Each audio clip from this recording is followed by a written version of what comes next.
कर जोरूं विनती करूं,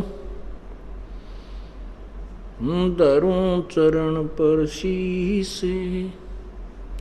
गुरु राम देवानंद जी महाराज ने दियो नाम बख्शीश। कोटि कोटि सिजदा करूं, कोटि कोटि प्रणाम। चरण कमल में राखियो मैं बंदी जाम गुलाम।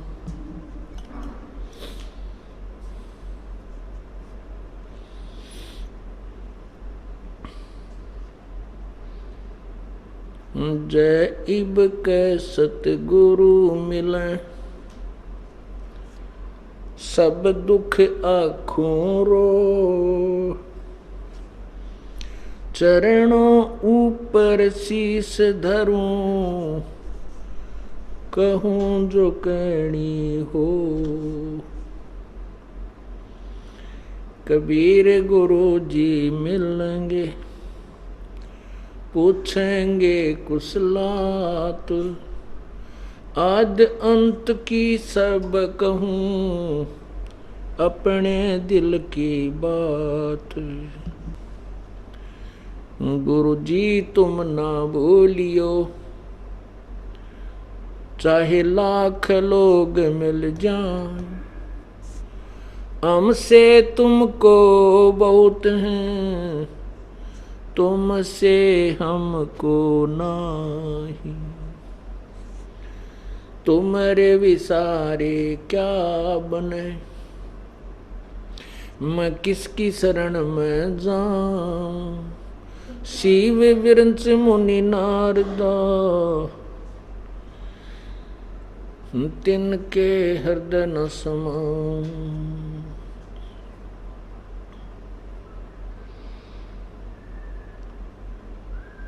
अवगुण किए तो बहुत किए, करत न मानी हार।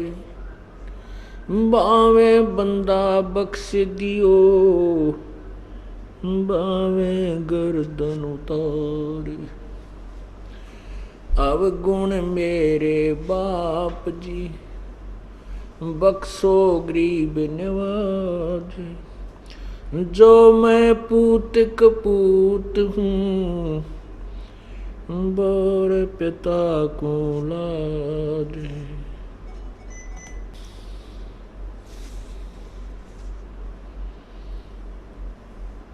कुत्ता तेरे दरबार का, मोतिया मेरा नाम।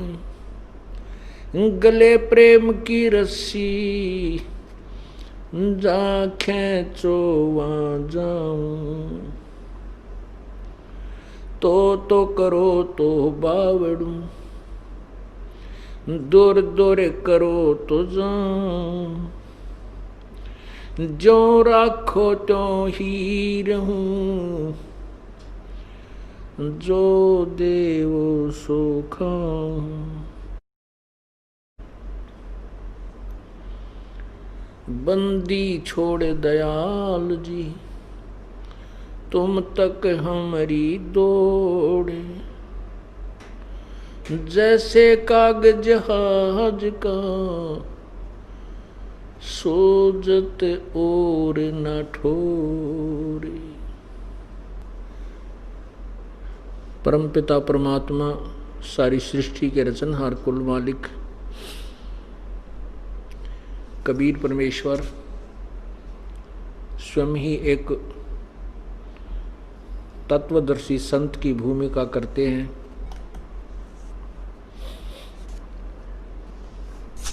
और अपने द्वारा रचे हुए सर्व ब्रह्मांडों की जानकारी स्वयं ही आकर देते हैं। परमात्मा प्रत्येक युग में आते हैं, सतयुग में, त्रेता में, द्वापर में, कलयुग में। और जब भी वे आते हैं, अपनी अमृत वाणी कबीर वाणी के द्वारा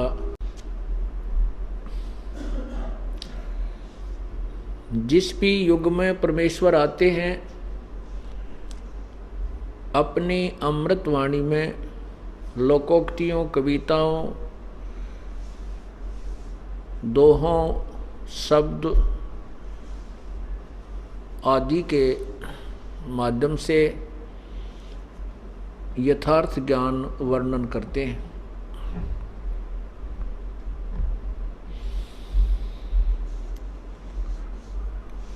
उसी परंपरागत, उसी सिलसिले में अपने नियमानुसार परमात्मा कलयुग के अंदर आज से लगभग 600 वर्ष पूर्व सन 1398 संवत 1455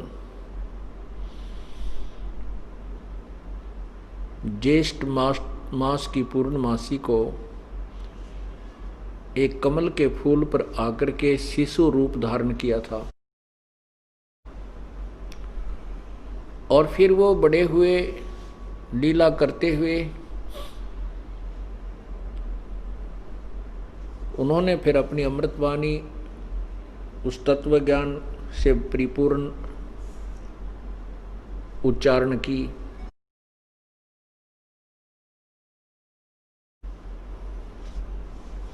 अपने साक्षी बनाने के लिए कि मैं परमात्मा हूँ, कबीर परमेश्वर ने, मैं ही सारे ब्रह्मांडों का रचनहार हूँ, इसलिए कुछ पुण्यात्माओं को अपने स्वधाम को दिखाया। फिर उन पुण्यात्माओं ने अपनी आँखों देखा जो परमात्मा की महिमा, परमात्मा की का लोक और प्रभु की शक्ति, उन्होंने भी अपनी अमृतवाणी में वर्णन किया। परमात्मा ने किन किन को साक्षी बनाया। नंबर 1 धर्मदास साहिब जी, जो बांधवगढ़ के रहने वाले बहुत बड़े साहूकार थे, सेठ थे, रईस थे। एक मनुकदास जी,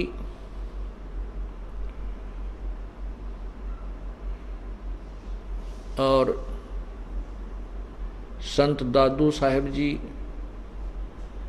संत घीसा साहिब जी, संत नानक साहिब जी, संत गरीबदास साहिब जी, इन महापुरुषों को अपने निज स्थान को दिखाया। फिर उन्होंने भी अपने भगवान कबीर परमात्मा की महिमा और सर्व ब्रह्मांडों की रचना अपनी अमृतवाणी में साक्षी रूप में बोली, उच्चारण की। उन महापुरुषों की वाणी, अमृतवाणी भी लिपिबद्ध की गई, जो आज हमारे पास उपलब्ध है, जिसमें उन्होंने प्रमाणित किया है कि वो कबीर परमात्मा है, जो काशी में जुलाहा रूप धारण करके धानक की भूमिका करके एक लीला की थी, वही पूर्ण प्रभु है। गुरु ग्रंथ साहिब में नानक साहिब जी की वाणी महला पहला, राग श्री, पृष्ठ 24-24, उसमें लिखा है कि नानक साहिब जी ने जब देखा सतलोक में परमात्मा को, और वही स्वरूप काशी बनारस में एक धानक जुलाहे की लीला कर रहा है, वहाँ कपड़ा बुनते हुए देखा, तब उन्होंने कहा था, नानक साहिब ने कहा था, फाई सूरत मलुकी वेश, ए ठगवाड़ा ठगी देश, खरा सियाणा भोता भार, ये धानक रूप रहा करतार। नानक साहिब कहते हैं कि ये ठगवाड़ा ठगी देश और खरा सियाणा भोता भार, ये धानक रूप रहा करतार। एक बहुत ही ज्यादा प्रेम जब हो जाता है उसमें कंठ रुद्ध जाता है और उस प्रेम के आत्म विभोर होकर के उस प्रेम में नानक साहिब जी आंखों में पानी भरकर कहते हैं, ये खरा सियाणा बहुता बार फाई सूरत मुल्क की वेश। ये बहुत सुंदर जो शरीर है, सूरत है, सुंदर शरीर, सूरत सकल, ये जो मनमोहन सूरत सामने बैठी है और यहाँ आकर के इसने यहाँ मुल्क वाले, अब यहाँ आकर के इसने जुलाहे का रूप धारण कर लिया, मेरे को मिले जिंदा महात्मा के रूप में और सतलोक में देखा इसी को परमेश्वर रूप में। तब कहा था फाई सूरत मुल्क की वेश, ए ठगवाड़ा ठगी देश और खरा सियाणा बहुता बार, ये धानक रूप रहा करता। अब उस समय नानक साहिब की बात पर किसी ने विश्वास नहीं कहा कि दानक अर्थात ये जुलाहा रूप में जो कार्यरत है ये पूर्ण परमात्मा है।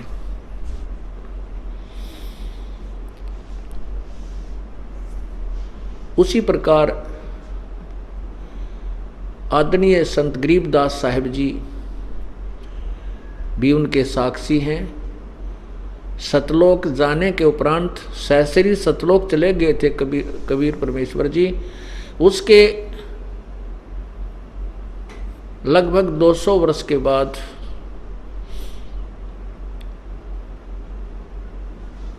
सतलोक से चलकर सहसरी आए, जिंदा वाले ही स्वरूप में, जिंदा महात्मा। और गरीबदास जी की आत्मा को, गरीबदास जी के जीव को भी सतलोक लेकर गए। फिर सर्व ब्रह्मांडों की व्यवस्था दिखाई, ब्रह्मा विष्णु महेश के लोक दिखाए और फिर उनको वापस शरीर में छोड़ा था। उसके बाद आदरणीय गरीबदास साहिब जी ने भी उस परमेश्वर कबीर जी की विशेष महिमा अपनी अमृतवाणी में गाई। ये गवाह बन गए।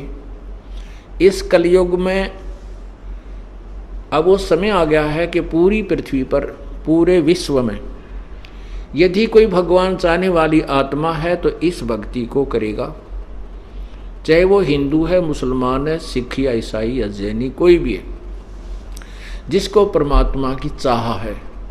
और जिसने परमात्मा नहीं चाहिए वो तो पहले भी बहुत रहे हैं और आगे भी ऐसे भटकते रहेंगे।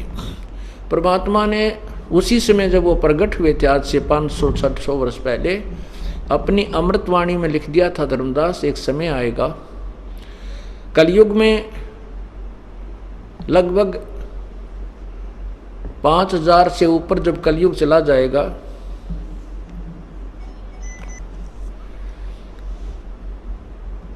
उस समय पूरी पृथ्वी पर एक मेरा ही ज्ञान रहेगा। पूरा विश्व यही साधना किया करेगा जो मोक्षदायक है। और साथ में ये भी कहा था धर्मदास जी को कि धर्मदास तो लाख दुहाई, ये सार ज्ञान कहीं बार न जाई। एक सार शब्द है, एक सार ज्ञान है। सार ज्ञान कहो, तत्व ज्ञान कहो, क्योंकि परमात्मा ने तो धर्मदास जी को सब बता दिया था कि ब्रह्मा विष्णु महेश के माता पिता ये हैं और ये जन्म मृत्यु के अंदर है, ये अविनाशी नहीं है, ये पूज्य नहीं है। ये भी किसी और परमात्मा की पूजा करते हैं, लेकिन ये भी असमंजस में है कि पूर्ण परमात्मा कौन है, इनको तत्व ज्ञान नहीं है। इसके लिए आप देखिएगा श्रीमद् देवी भागवत, श्रीमद् देवी पुराण, देवी पुराण, शक्ति पुराण, प्रथम स्कंद, गीता प्रेस गोरखपुर से प्रकाशित, पृष्ठ 28-29 पर। गीता प्रेस गोरखपुर से प्रकाशित देवी पुराण प्रथम स्कंद,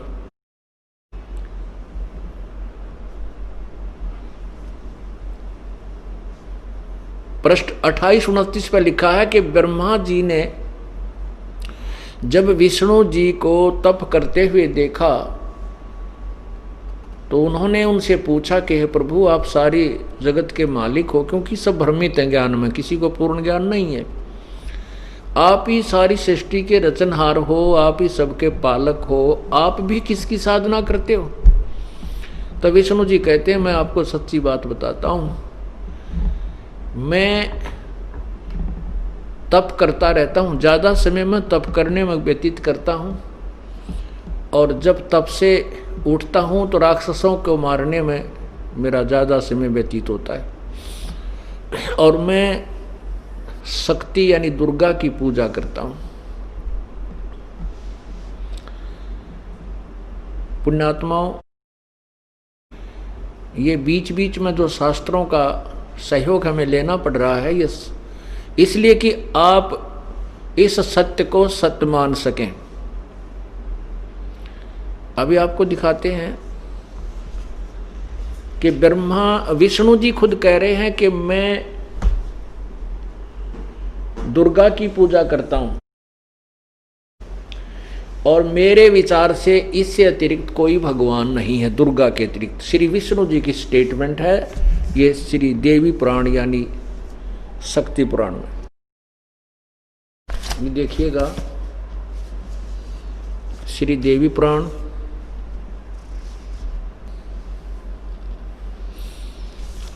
और ये कहाँ से प्रकाशित है? गीता प्रेस गोरखपुर से। ये देखिएगा,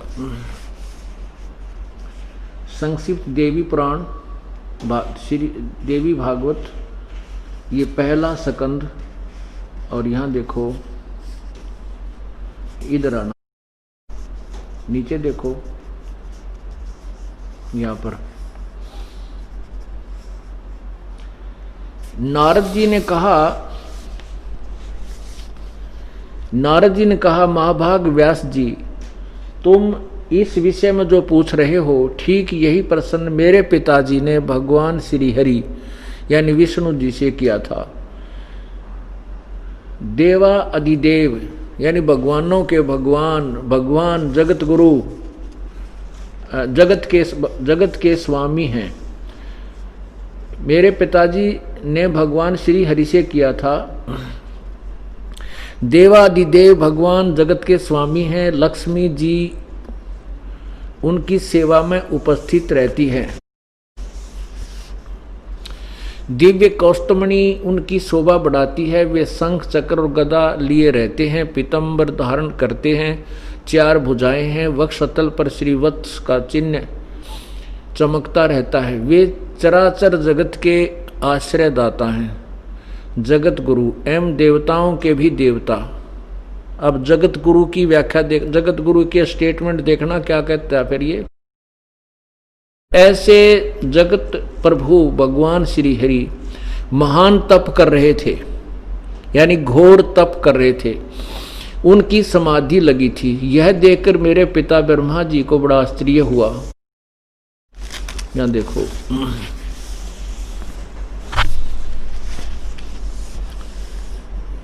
अतः उन्होंने उनसे जानने की इच्छा प्रकट की। ब्रह्मा जी ने पूछा, प्रभो आप देवताओं के अध्यक्ष, जगत के स्वामी और भूत भविष्य एवं वर्तमान सभी जीवों के एकमात्र शासक हैं।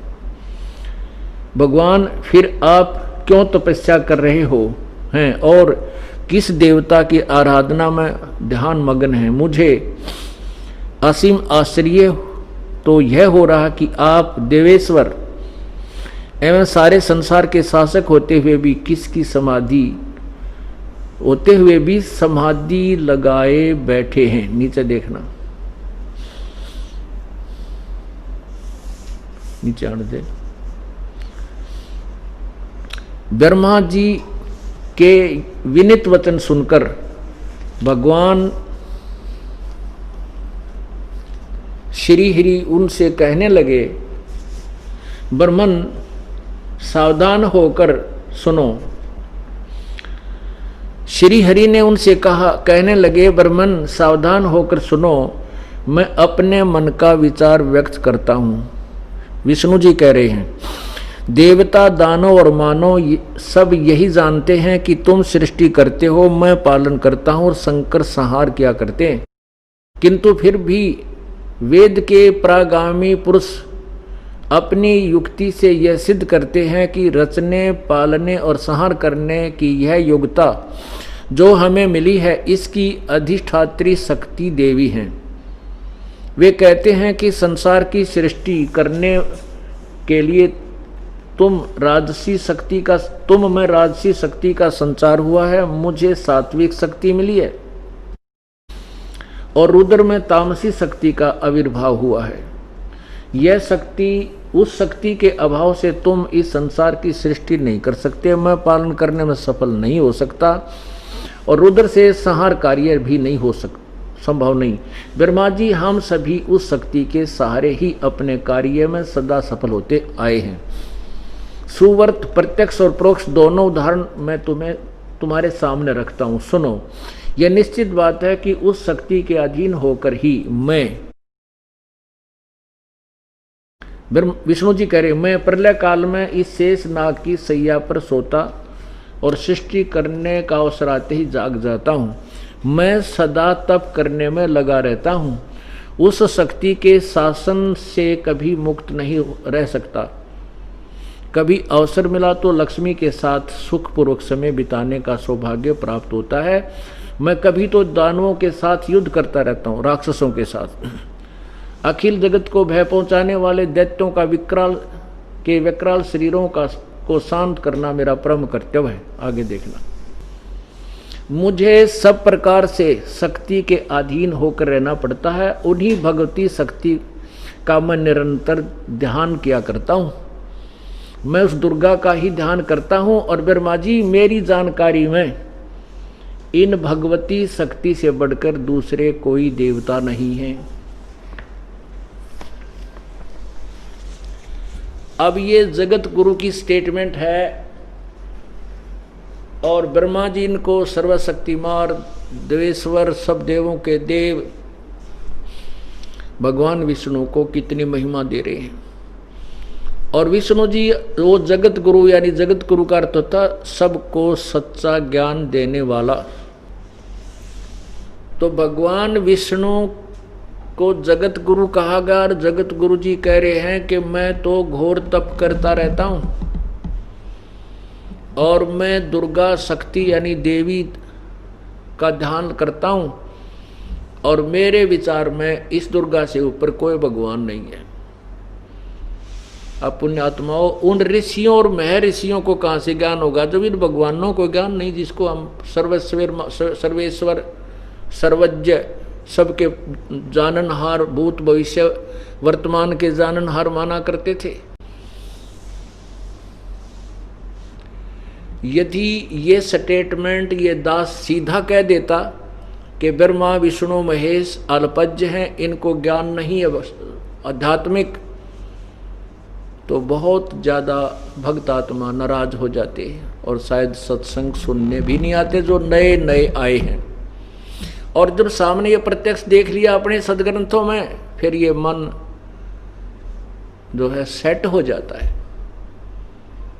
जो बुद्धिमान होते हैं वो क्या करते हैं, देवी भागवत महापुराण का ये सकंद नोट करेंगे, पेज नंबर नोट करेंगे, फिर जा करके अपने घर में मिलाएंगे, अपने घर पर रखे सदग्रंथों से। और फिर उनको यही स्टेटमेंट मिलेगी, यहाँ कोई डुप्लीकेट थोड़े बना कर प्रचार किया जा रहा है, वही बाजार से खरीद कर हम लाए। फिर वो पुण्यात्मा स्तब्ध रह जाते हैं, और अगली बार स्वयं तो आते ही आते हैं, दो चारों को और संग लेकर आते हैं कि चलो सच्चा ज्ञान है तो पृथ्वी पर सतलोक आश्रम बरवाला और करौथा में ही है। और ये ज्ञान दिया किसने है, पूर्ण परमात्मा कबीर परमेश्वर ने। इसी देवी पुराण में लिखा है कि सतयुग में ऋषि महर्षि जो होते थे वो वेदों के बड़े अच्छे ज्ञाता होते थे, और वो देवी की पूजा करा करते। अरे तरह गजब भाई। अब आपको ये तो विश्वास हो गया कि कबीर परमेश्वर के अतिरिक्त या उनसे परिचित संत जो उनको देख चुके आंखों से, उसके अतिरिक्त पृथ्वी पर किसी के पास ज्ञान नहीं है कि वो कोरा अज्ञान ढो रहे हैं। आदरणीय गरीबदास साहिब जी की वाणी में आपको परमात्मा की महिमा सुनाते हैं।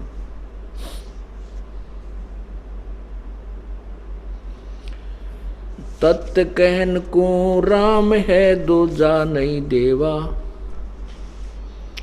तत् कहन को राम है दूजा नहीं देवा।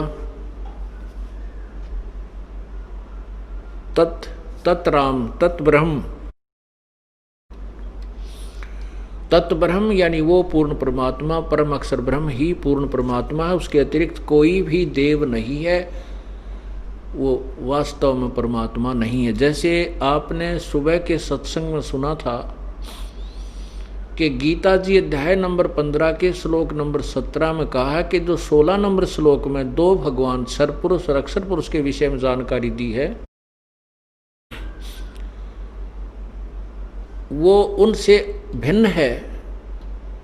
वो उत्तम पुरुष तो अन्य है और परमात्मा इति उदाहरते है, जिसको भगवान कहा जा सकता है।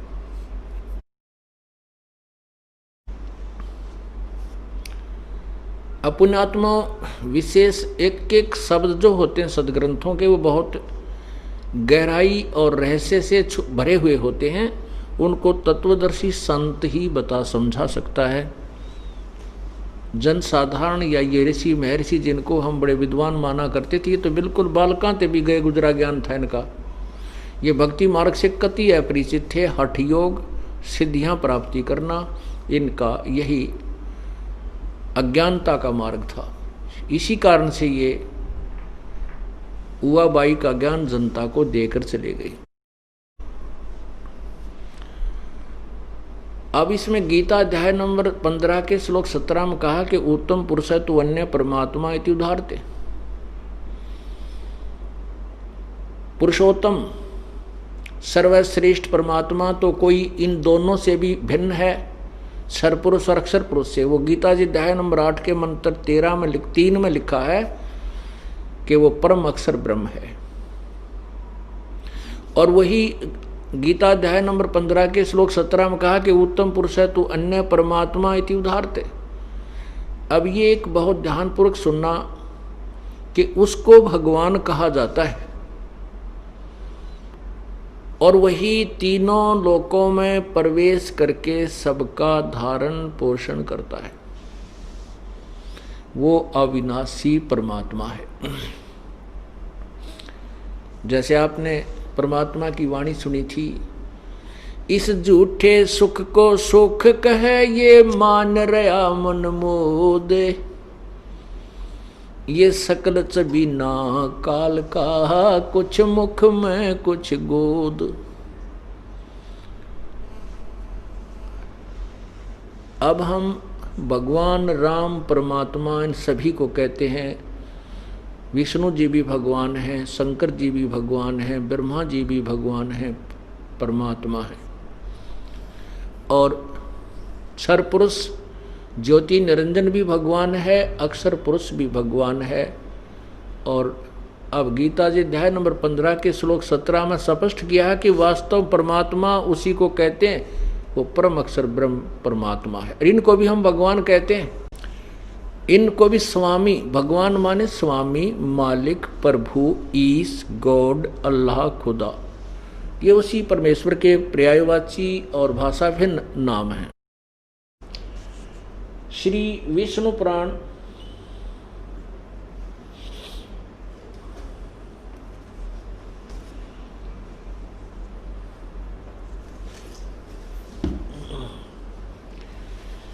श्री विष्णु पुराण में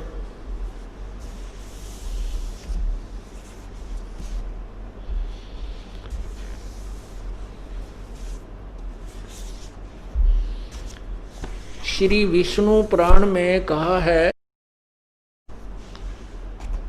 कि विष्णु जी का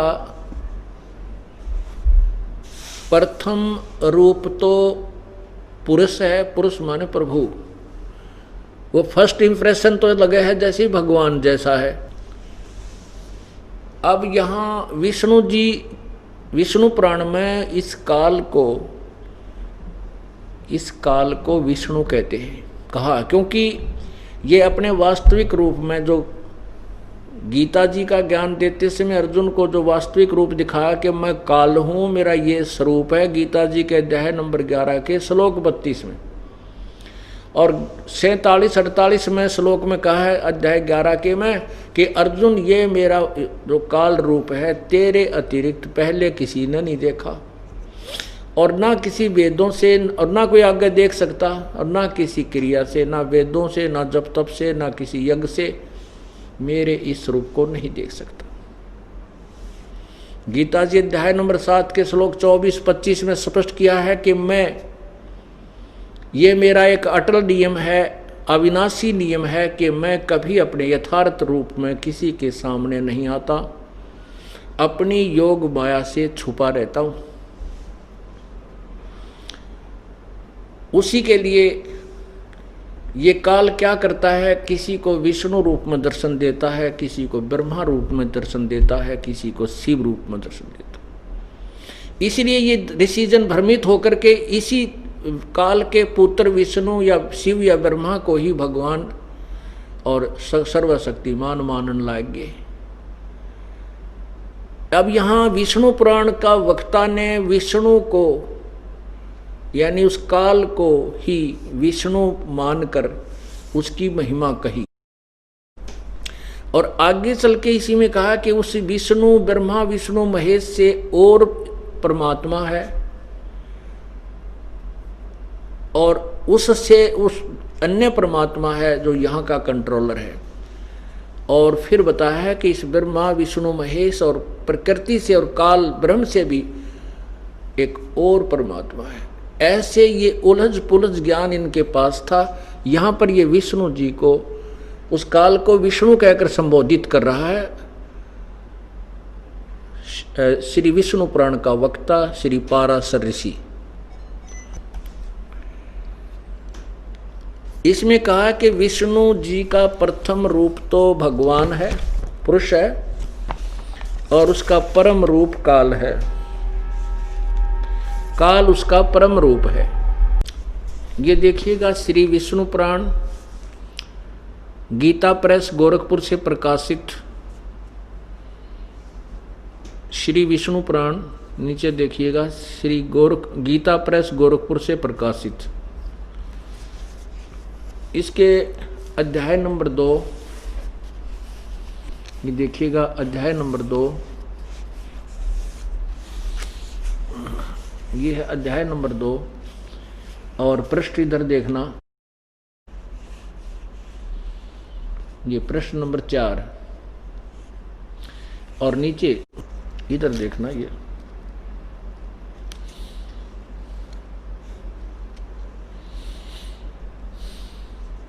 ये द्विज परब्रह्म का प्रथम रूप पुरुष है। पुरुष माने परमात्मा भगवान, अव्यक्त और व्यक्त उसके अन्य रूप हैं। और देखना तथा काल उसका परम रूप है। यहां देखना, हे मैत्रेय, प्रलय काल में प्रधान के यानी प्रकृति के साम्यावस्था में सतीत हो जाने पर और पुरुष के प्रकृति से पृथक सतीत हो जाने पर भगवान विष्णु का काल रूप परिवर्त होता है। अब क्या है कि यहां एक ब्रह्मांड में जब प्रलय हो जाती है, ये काल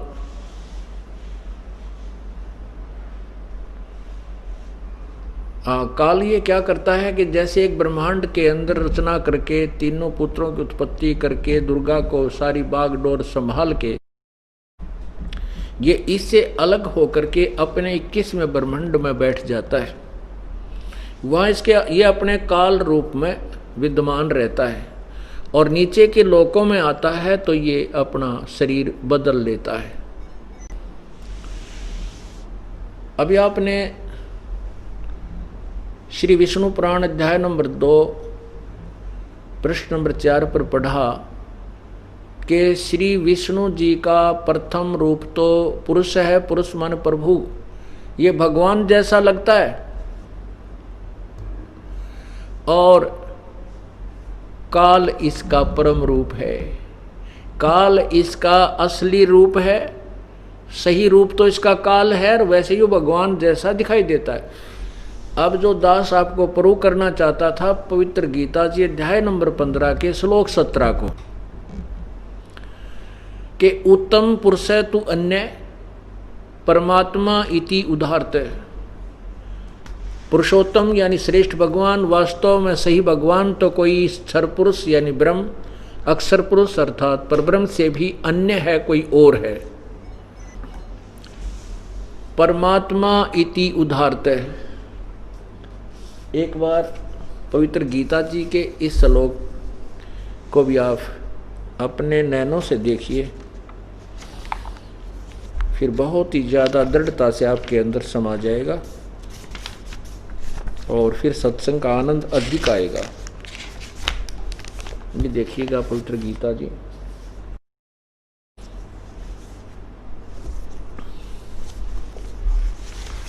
अध्याय नंबर 15,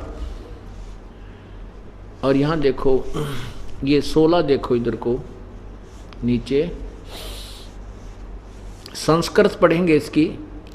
ये दिवौ दिवौ इमौ पुरुषौ लोके क्षर च अक्षर एवं च एव च क्षर सर्वाणि भूतानि कठुस्त अक्षर उच्यते। अब इसका क्या अर्थ है देखिएगा कि इमौ लोके, इस लोक में यानी क्षर पुरुष और अक्षर पुरुष के लोक में दो पुरुष हैं। ये इमौ लोके, इस लोक क्षर पुरुष और अक्षर पुरुष का जो लोक है ये पृथ्वी वाला लोक कहलाता है। वेदों में निर्णायक ज्ञान है इसका। तो यहाँ बताया कि इस पृथ्वी वाले लोक में दो प्रभु हैं। पुरुषौ माने द्वौ माने दो, पुरुषौ माने प्रभु हैं। ये भी परमात्मा यानी भगवान कहलाते हैं, परमात्मा कहलाते हैं। क्षर पुरुष और अक्षर पुरुष, ये क्षर पुरुष, ये पुरुषों दो पुरुषों हैं, इस क्षर के साथ लगेगा। क्षर पुरुष और अक्षर पुरुष दो पुरुष हैं, और इनके लोकों में ये जीवात्मा तो अविनाशी है, शरीर इन सबके नाशवान है। यह देखना संस्कृत अनुवाद देखना, इस संसार में नाशवान और विनाशी भी ये दो प्रकार के पुरुष हैं। पुरुष माने प्रभु हैं। पुण्यात्मा, आज सब शिक्षित समाज है, बुजुर्ग भी, बहन बेटी भाई बच्चे नौजवान सभी बच्चे शिक्षित हैं, और ये संस्कृत और हिंदी दोनों अपने पास उपलब्ध है।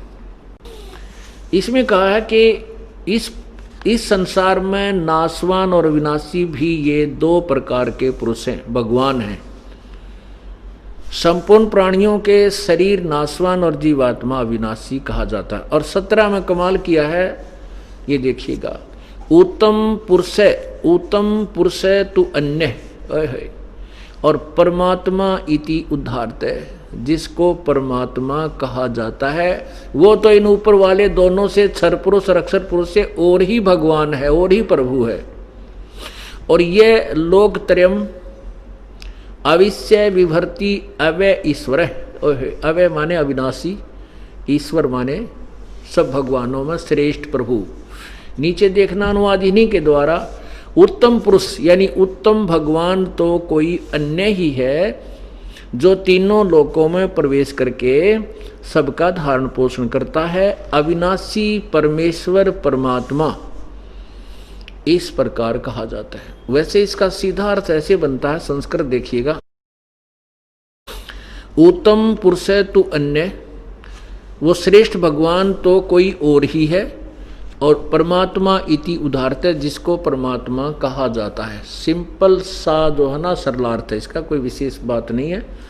और आगे लिखा कि ये जो तीनों लोकों में, लोकत्रयम तीनों लोकों में अविश्य माने प्रवेश करके, विभर्ति माने धारण पोषण करता है, और अवय ईश्वर वो अविनाशी परमात्मा। ये देखो, अवय माने अविनाशी इन्होंने लिखा है, विभर्ति माने धारण पोषण करता है, और लोकत्रयम तीनों लोकों में, अविश्य माने प्रवेश करके। अब हम इसको सीधा कर लेंगे। जो तीनों लोकों में प्रवेश करके सबका धारण पोषण करता है, विभर्ति माने धारण पोषण करता, वो अव्यय ईश्वर है, वो अविनाशी परमात्मा है। परमात्मा इति उदाहरते, इस अक्षर को, इस सेंटेंस को जो ना सिद्ध करने के लिए मैं आपको एक कथा सुनाता हूं। श्री विष्णु पुराण के अध्याय नंबर 2 श्लोक नंबर पृष्ठ नंबर 4 पे आपने पढ़ा कि विष्णु भगवान का प्रथम रूप तो पुरुष है, लेकिन परम रूप उसका काल है। प्रथम रूप यानी फर्स्ट इंप्रेशन तो ऐसा लगे जैसे ये भगवान है, लेकिन इसका वास्तविक रूप युग काल है। जैसे हम यहाँ पृथ्वी लोक पर रह रहे हैं, ब्रह्मांड के इस काल के लोक में रहते हैं, यहाँ पर आप देखते हो कितने अच्छे फल, आम, सेब, संतरे, काजू, किशमिश, और कितनी अच्छी वायु चल रही है पृथ्वी के अंदर, बहुत मीठा जल, कहीं पर झरने बह रहे हैं, कितने अच्छे प्रकार के यहाँ व्यवस्था की गई है। और फिर हम यहाँ पर देखते हैं संतान है, संपत्ति है, और हमारे खाने पीने के लिए सारी व्यवस्था कर रखी है, दिन रात बनाए हैं। इस सारी व्यवस्था को देखकर हमें लगता है कि जैसे यू भगवान है, परमात्मा है, परंतु हम उस समय ये भूल जाते हैं कि आज कितने परिवार हाहाकार मचा रहे होंगे, कितने परिवारों के अंदर आज खाना नहीं बना होगा, किसी का बेटा मरा है, किसी की बेटी मरी है, किसी का बाप, किसी का पिता, किसी की बहन, किसी का भाई। तो ये उसका वास्तविक रूप काल है। अब जैसे एक कसाई बकरे पालता है और वो सैकड़ों, 200-400 की संख्या में बकरे पालता है, क्योंकि उसको बहुत दूर तक सप्लाई देनी होती है। तो उन बकरों के लिए वो बहुत ही अच्छी व्यवस्था करता है, एक तालाब बनवाता है, उसके लिए एक खेत खरीदता है, जमीन खरीदता है, उसमें घास चरागा बनाता है, उन बकरों के लिए व्यवस्था करता है कि गर्मी और सर्दी से बचाने के लिए उसके ऊपर शेड डाल देता है। और वो बकरे जब कसाई जब आता है, बकरों को देखता है, बकरे समझते हैं कि ये जो व्यक्ति है ये हमारा मालिक, हमारा स्वामी बहुत दयालु है, हमारे लिए कितनी व्यवस्था करता है, खाने की, पीने की, गर्मी सर्दी से बचने की, हिंसक पशुओं से बचाने के लिए चारों तरफ चारद्वारी बनाता है। तो उस कसाई को वो अबोध बकरे, वो प्राणी अपना दयालु मालिक मानते हैं। उनकी बुद्धि इतना काम नहीं करती कि ये तुम्हारे अंदर से ही निकाल कर ले जाता है और वो वापस फिर नहीं आते। वो कसाई देखता है, उनको हाथ फेर के ऐसे बकरों की बाजू छूता है और वो बकरे उससे प्यार करते हैं, अपना एक मित्र समझ के। और वो कसाई देख रहा है ये कितने कै किलो का हो गया, इसमें कितना मांस बन गया है, ये कितने रुपए में बिक सकता है। और वो भोले प्राणी समझते हैं ये तुम्हें प्यार करता है, और वो भी उसको प्यार देते हैं, जीभ से चाटते हैं कसाई को।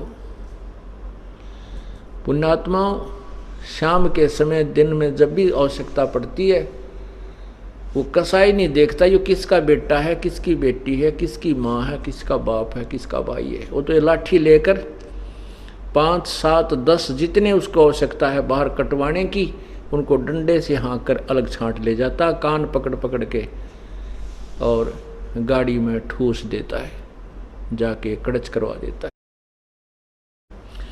पुण्यात्माओं, यही व्यवस्था कबीर परमेश्वर ने बताई है कि काल कसाई हंसत है ये सर्वलोक को खाए। ये काल को कसाई संज्ञा दी है परमात्मा ने। और परमात्मा बताते हैं कि झूठे सुख को सुख कहे ये मान रहा मन मोदे, ये सकल चबीना काल का भाई कुछ मुख में कुछ गोदे।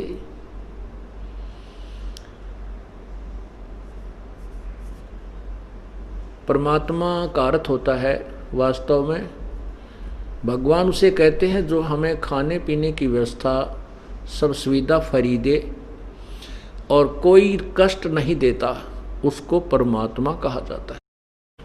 इसलिए गीता जी अध्याय नंबर 15 के श्लोक 17 में कहा है कि उत्तम पुरुष है, श्रेष्ठ भगवान, सही भगवान तो कोई और है और वही परमात्मा कहा जाता है। उसको ही भगवान, उसी को परमात्मा, श्रेष्ठ आत्मा, परमात्मा का अर्थ होता श्रेष्ठ आत्मा, और वही तीनों लोकों में प्रवेश करके सबका धारण पोषण करता है। वो अव्यय ईश्वर है, वो अविनाशी परमात्मा है। अब देखो पुण्यात्माओं, एक पॉइंट को क्लियर करने के लिए, एक कंसेप्ट को क्लियर करने के लिए कितने उदाहरण, कितने सदग्रंथ, कैसी स्टेटमेंट आपके समक्ष प्रस्तुत की जाती है ताकि आपका वो अज्ञान रूपी अंधकार दूर हो सके। हमने बहुत समय से, सैकड़ों से, हजारों वर्षों से, लाखों वर्षों से इस अज्ञान को घोट रखा है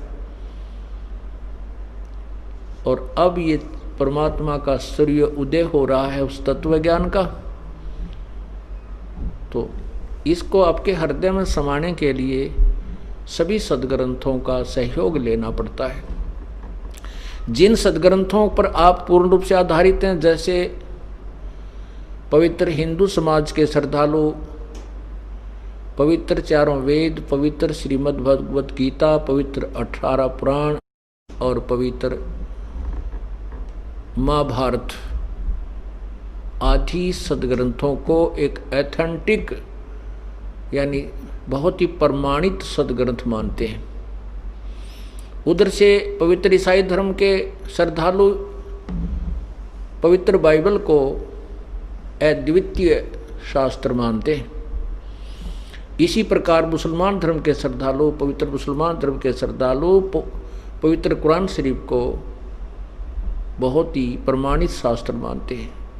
ऐसे ही पवित्र सिख धर्म के श्रद्धालु श्री गुरु ग्रंथ साहिब को एक प्रमाणित शास्त्र मानते हैं। इसलिए ये दास उन प्रमाणित शास्त्रों को ही सबके समक्ष रखता है कि तुम जिसको सत्य मानते हो कि उसमें जो लिखा सही है, वही सही ज्ञान ऐसा है, आपको वो ज्ञान प्राप्त नहीं है अपने ही खजाने से, अपने ही सदग्रंथों से आप परिचित नहीं है।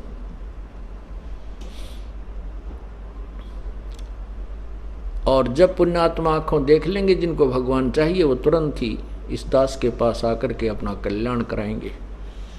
वो फिर अग्रम मग्रम नहीं करते। और जो आंखों देखकर सत्य को फिर भी नहीं मानते, वो भक्ति योग्य प्राणी नहीं है, उनको परमात्मा नहीं चाहिए। अब क्या बताते हैं, हमें साधना ठीक नहीं मिली।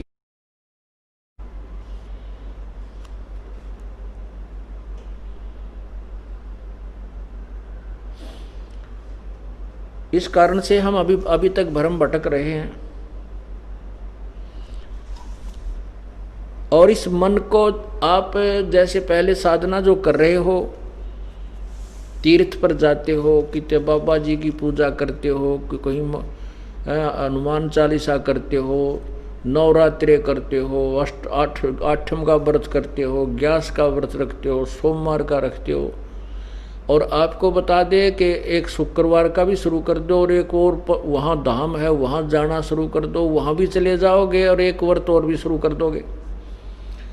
और यदि आपको कहा जाए कि अपने सदग्रंथों में ऐसा लिखा, इन सब पूजाओं को त्याग करके एक परमात्मा की जो विधिवत साधना वो कीजिए, और आंखों देख लोगे कि ये देखो गीता जी में ऐसा लिखा है, पुराणों में ऐसा लिखा है, वेदों में ऐसा लिखा है, सदग्रंथों में ऐसा लिखा है, फिर भी ये मन नहीं मानता।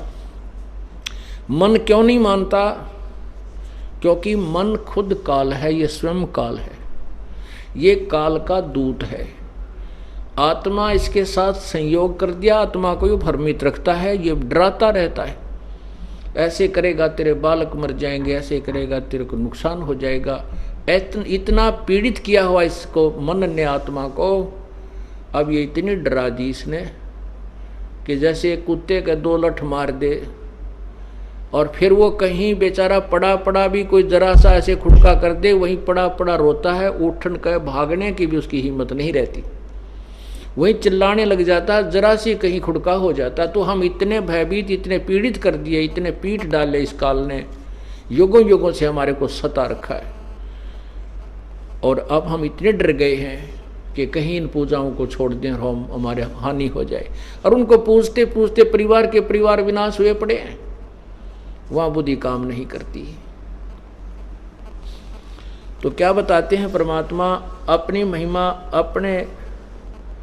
अपनी लीला आप ही बताते रहते हैं हमें जगाने के लिए। मत दे दिए बालम बैरेनु, मत दे दिए बालम बैरेनु, मत दे दी, मत दे दिए बालम बैरेनु, मत दे दिए बालम बैरेनु, मत दे दिए। संसारी दी गल्लां चिन्ह, ना बूझे शब्द जो गहरे नू, संसारी दी गल्लां चिन्ह, न बूझे शब्द जो गहरे नू।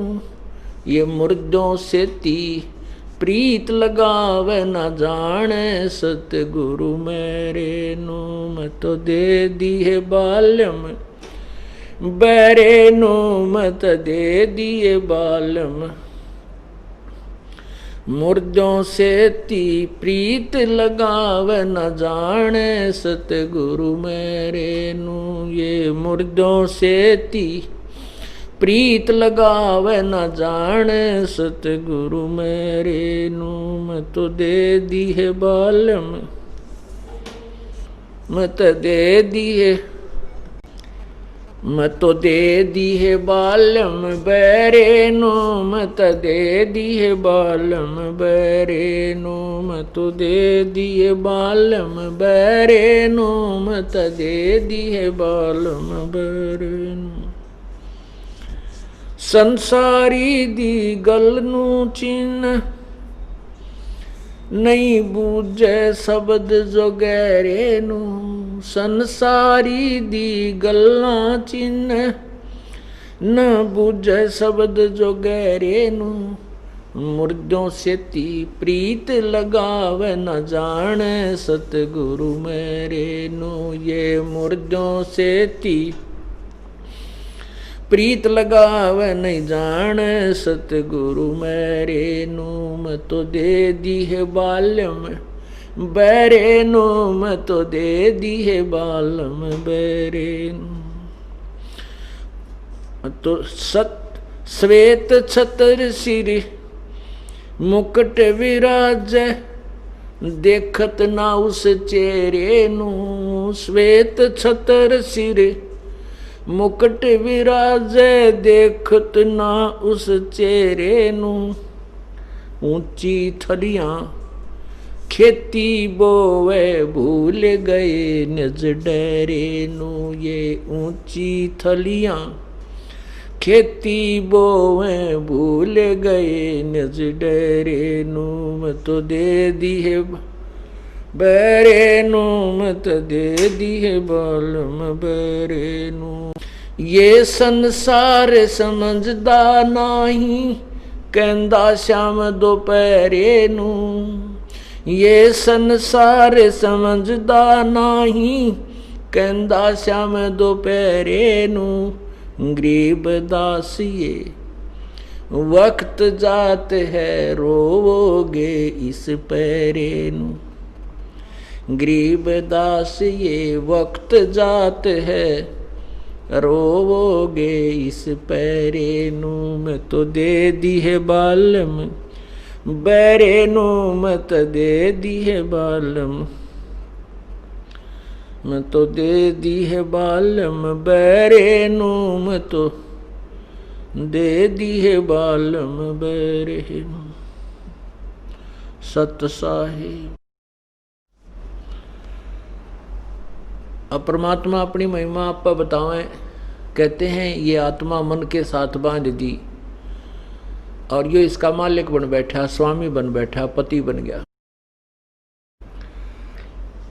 और इसको आप गली में खड़े होकर के किसी को ये कहिए कि भाई सत्संग में आवाज लगा के चलेगा, सत्संग में भाई बरवाला सत्संग में जा रहा हूं मैं, तो साथ से कोई दो चार जाएंगे तो बोलेंगे नहीं और न्यों कहेंगे देख बुद्धू काम छोड़कर तीसरे दिन बाज लेने को चलोगे सत्संग। और फिर आप आसानी से कहीं ये जिक्र कर दिए को दो चार आ रहे हो ना गलीमा के, और चुपके से नो कहीं बतलान लग जाइए भाई वहाँ कंपटीशन हो रहा है, रागनी होंगी उस गांव में, तो वो जाने वाले ने कहेंगे भाई कित होएगा रे बताइए, कहाँ है, कब होगा, क्या टाइम है उसका। बड़ी शौक से पूछेंगे, तसल्ली करेंगे, पूरा एड्रेस लेंगे। और सत्संग के ये मन जो है इन बकवादों ने तो तुरंत ग्रहण करता है और परमात्मा के मार्ग की तरफ यूं बहरा हो जाता है।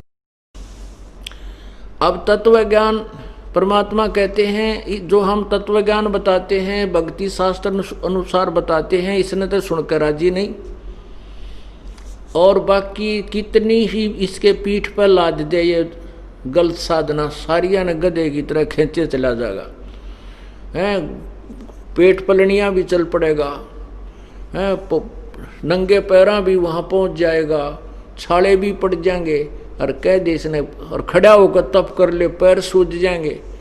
इसको इन्हों कह दे भाई जो शास्त्रों में लिखा है ऐसा लिखा है, नाम उठत नाम बैठत नाम सोवत जागबे, नाम खाते नाम पीते नाम से ती लागबे।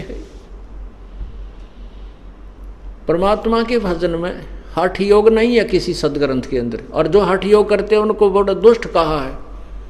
गीता जी के अध्याय नंबर 16 और 17 में यही निर्णय ज्ञान दिया है। तो यहां यही बताना चाहते हैं कि आत्मा रो रही है, कहती है मैं तो दे दी बालम बैरे नू, और संसारी दी गल्ला चिन्ह ना बूझे शब्द जो गहरे नू। एक जनसाधारण नू कह दे भाई वहाँ पूजा, वहाँ उस धाम पर चला जा और वहाँ एक जाटी का धागा बांध का आया करते हैं, और तेरा पोता हो जाए या छोरा हो जाए जब खोल काना है वो। अब 1000 आदमी जाएंगे उसमें 10 का तो स्वाभाविक छोरा या लड़का हो जाएगा, कोई काम सरेगा तो 20 बताता फिरेगा वो, मैं वहाँ गया था धागा बांध का था, अरे उसने खोलने जाऊंगा, मेरा छोरा हो गया, लड़का हो गया। तो परमात्मा कहते हैं उनकी गल ने तो उनकी बातों को तो तुरंत पकड़ लेगा, और हम जो ये गूढ़ ज्ञान बता रहे हैं, गहरा शब्द बता रहे हैं, इसको नहीं सुनता। मुर्दों से ती प्रीत लगावे ना, जाने सतगुरु मेरे नू। मुर्दों से ती, जैसे गांव की कहीं देख लो, शहर में आसपास कोई बाबा मर गया, उसकी मेडी बना करके और उसने नाम नमान 5 पीढ़ी से पूजने लग रहे, उस मरे हुए उस बनाए हुए स्थान को पूजते आ रहे। अब पुण्यात्मा मान लीजिए आपका जो पहले जो बाबा वहाँ रहा करता कोई संत, और वो अच्छा था, सिद्धि युक्त था, वो काम भी सरते थे उस तय, तो अब तो वो है ही नहीं। जैसे कोई वैद्य हो, पहले कोई वैद्य था और वो नब्ज देखता था, रोग की दवाई दे देता था, लोग स्वस्थ हो जाते थे, रोगी स्वस्थ हो जाते थे, बिल्कुल ठीक है। अब वो वैद्य की मृत्यु होगी, उसकी यादगार बना दी, अब वहाँ जाते हैं, मत्था टेकते हैं, उसकी आरती करते हैं, परिक्रमा करते हैं, और कहें कि ये वैद्य अब हमारे रोग खत्म कर देगा, नहीं। वैसा ही वैद्य ढूंढना होगा जिस वैद्य की इतनी महिमा होगी कि उसको आज तक याद किया जा रहा है। वैसा ही वेद जहाँ जीवित मिले, वर्तमान में जहाँ वह बैठा है, नब्ज देखेगा, आपको औषधि देगा और खाने पीने का परहेज आदि आपको बताएगा, उस वैद्य से आपका रोग नष्ट होगा। उस पूर्व मरे हुए, उस मृत्यु प्राप्त वैद्य की उस यादगार पर जाने से, मत्था टेकने से, वहाँ परिक्रमा करने से आप स्वस्थ नहीं हो सकते।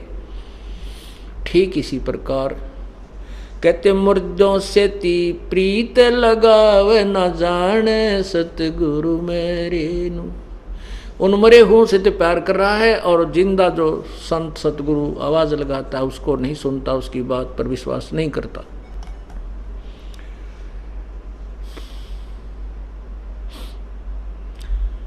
श्वेत छतर सिर मुकुट विराजय। अभी तक सभी परमात्मा को निराकार निराकार का घाटा जोड़ रखा है।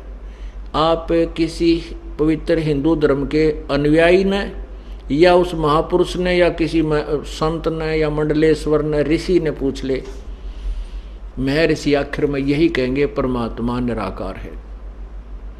विष्णु जी या शिव जी या कृष्ण जी का पुजारी भी अगर आप उससे बात करोगे भगवान कैसा है, कहते परमात्मा तो निराकार। फिर विष्णु जी की मूर्ति किस लिए रखी है तूने? इतनी बुद्धि का नाश हो चुका हमारा, क्योंकि हमें कोई यथार्थ ज्ञान नहीं मिला। ऐसे ही वेदों के जानकार, जिनको हम वेदों के पंडित विद्वान महर्षि मानते थे, वो भी अपनी आखिर में यही बात कह देते हैं भगवान तो निराकार है। अब पवित्र सिख धर्म में आप देखिए, उनसे पूछिए कि परमात्मा कैसा है। परमात्मा कहते हैं, नानक साहब ने कहा, तू ही एक निरंकार, तू निरंकार है। श्री नानक साहब जी की दोनों प्रकार की वाणी गुरु ग्रंथ साहिब के अंदर विद्यमान है। जैसे वो पहले हिंदू धर्म में जन्मे थे और श्री ब्रजलाल पांडे से, ब्राह्मण से वो गीता का ज्ञान पढ़ा करते थे। अक्षर ज्ञान भी उन्होंने प्राप्त था, कुछ संस्कृत भी जानते थे और हिंदी भी पढ़े थे, फारसी भी पढ़े थे। जब तक वो हिंदू धर्म के ज्ञान पर आधारित थे तब तक तो प्रभु को निराकार कहते थे। फिर परमात्मा स्वयं आए थे, उनको बेई नदी पर मिले थे, उनको सतलोक लेकर गए थे। उसके उपरांत उन्होंने परमात्मा को निराकार नहीं कहा। उसके बाद तो कहा कि फाई सूरत मलिक की वेश, ए ठगवाड़ा ठगी देश, खरा सियाणा बोता बार, ये धानक रूप रहा करता।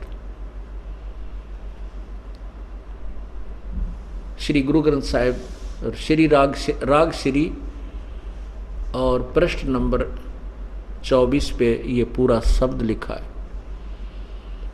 और पन्ना नंबर 721 पर गुरु ग्रंथ साहिब में लिखा है कि हक्का करीम करीम तू, हक्का कबीर करीम तू, ओहो बेऐब परवरदिगार, एक अर्ज गुप्तम पेश तोदर कून करतार, हक्का कबीर करीम तू बेऐब परवरदिगार। हक्का कबीर माने सत्य कबीर। और इसी प्रकार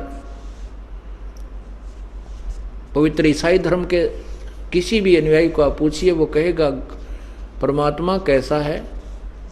अंग्रेजी बोलते हैं वो लोग ज़्यादा, कहते हैं गॉड इज फॉर्मलेस। फॉर्मलेस में निराकार। और जबकि पवित्र बाइबल में स्पष्ट किया कि परमात्मा ने मनुष्य बनाए अपने जैसे, अपने स्वरूप के अनुसार बनाए, तो परमात्मा कैसा हुआ? साकार हुआ, निराकार नहीं। देखिएगा पवित्र बाइबल, ये देखिएगा पवित्र बाइबल संपूर्ण जीवन अध्ययन बाइबल। अब इसमें नीचे देखिएगा क्या लिखा, यहाँ कहाँ से प्रकाशित है ये जर्नल एडिटर, ये जर्नल एडिटर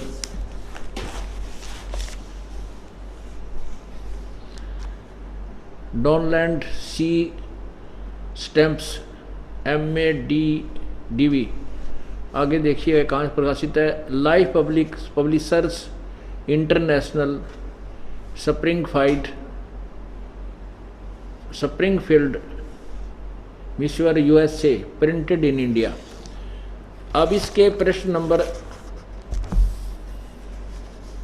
4 पर देखें। ये उत्पत्ति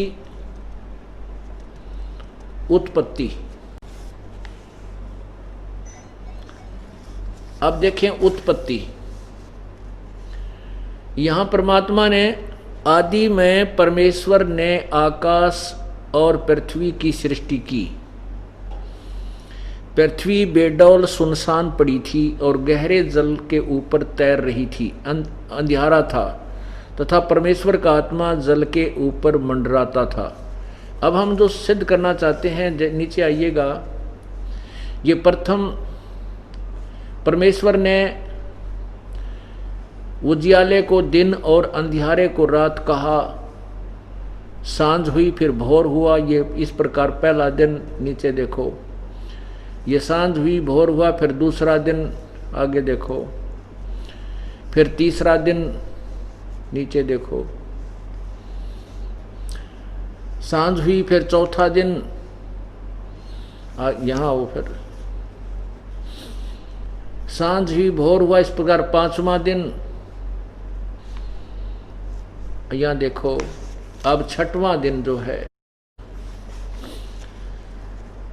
फिर परमेश्वर ने कहा कि हम मनुष्य को अपने स्वरूप के अनुसार अपनी समानता में बनाएं और वे समुद्र की मछलियों, आकाश के पक्षियों, घरेलू पशुओं और सारी पृथ्वी पर और सब रेंगने वाले जंतुओं पर जो पृथ्वी पर रेंगते हैं अधिकार रखें। यानी उनमें स्याना हो, कंट्रोलर हो, लेकिन खाने के लिए नहीं कहा। आगे देखना। तब परमेश्वर ने मनुष्य को अपने स्वरूप के अनुसार उत्पन्न किया।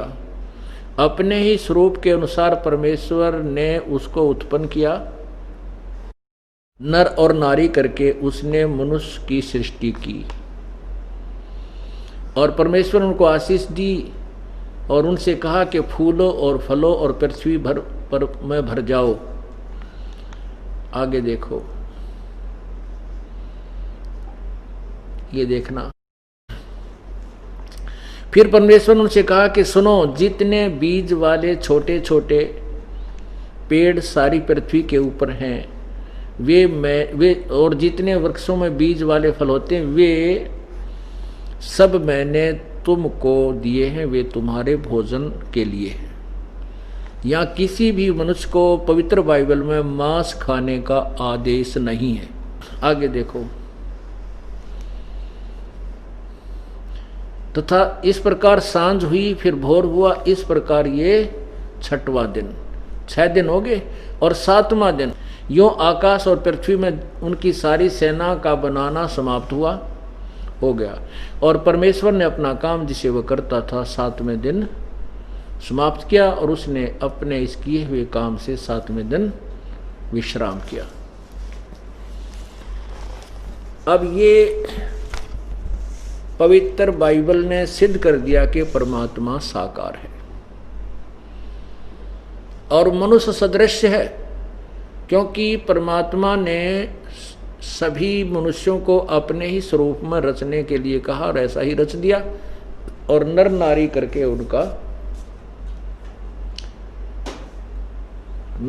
करके उनकी सृष्टि की।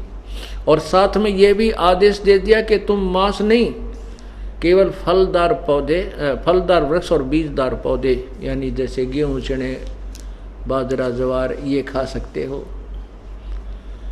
और भगवान जो पूर्ण परमात्मा है, वो पूर्ण परमात्मा ने 6 दिन में सृष्टि रची, 7वें दिन अपने तख्त पर जाकर विश्राम किया। उसके बाद यदि पवित्र बाइबल में कहीं मांस खाने का आदेश है तो पूर्ण परमात्मा का नहीं, वो किसी और देव का है और वो उसका अनुसरण नहीं करना हमने। जैसे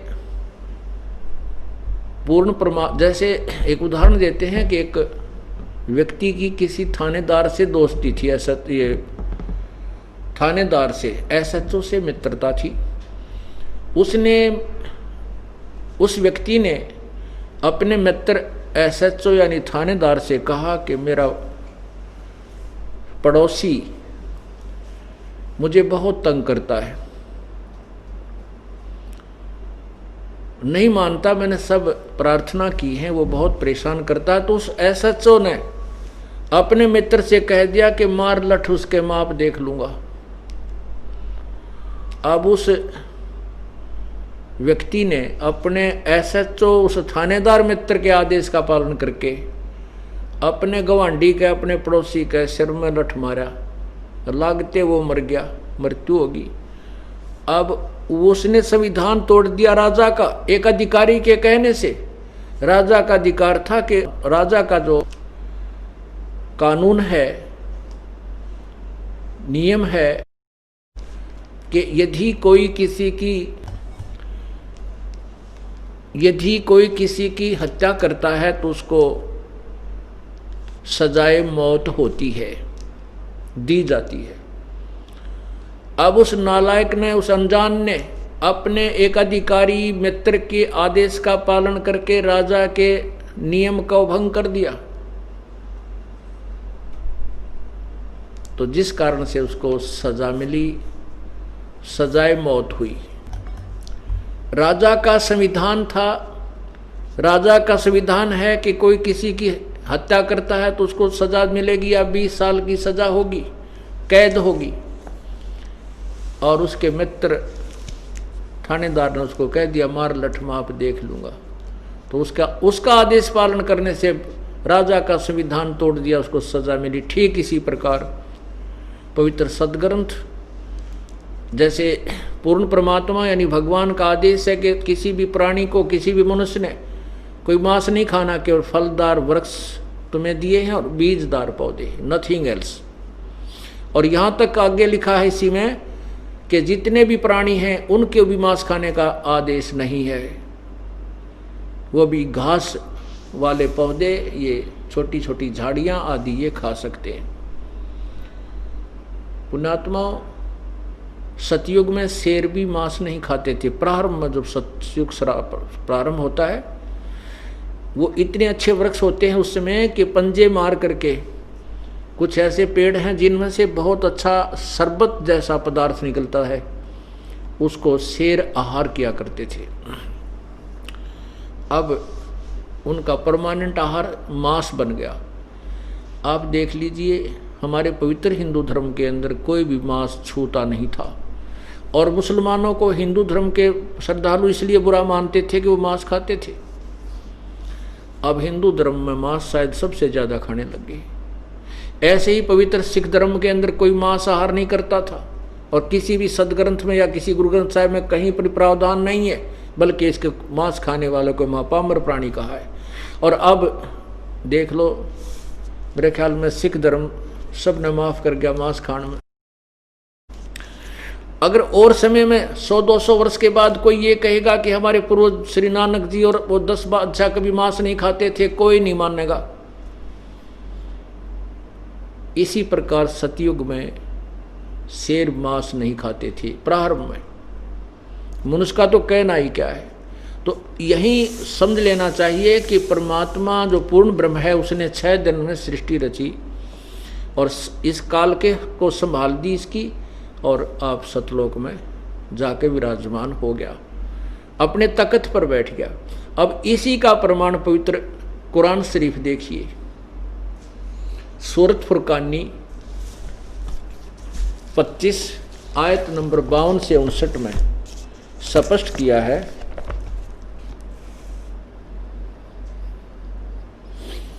ये देखिएगा, कुरान शरीफ, पवित्र कुरान शरीफ,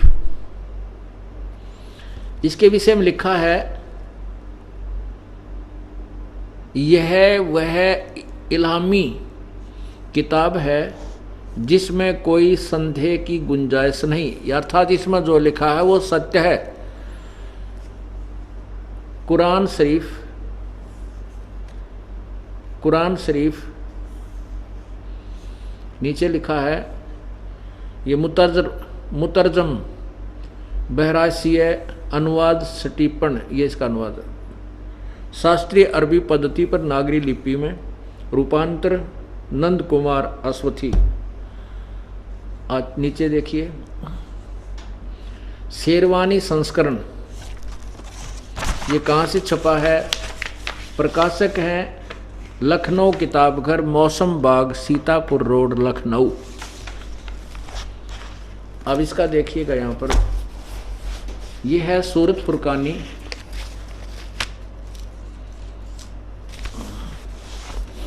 सूरत फुरकानी 25 और प्रश्न नंबर देखना इधर